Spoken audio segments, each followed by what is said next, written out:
Obat batuk apa, Dep? Ha? Obat batuk. Ubat batuk. Apa-apa ubat batuk lah.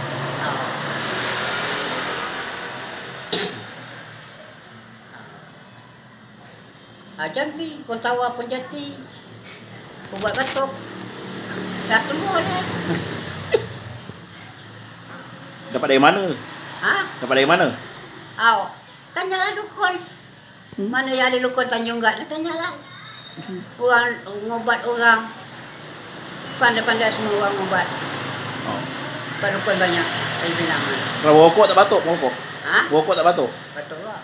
Batuk juga. Ha? Batuk juga rokok. Tapi kurang.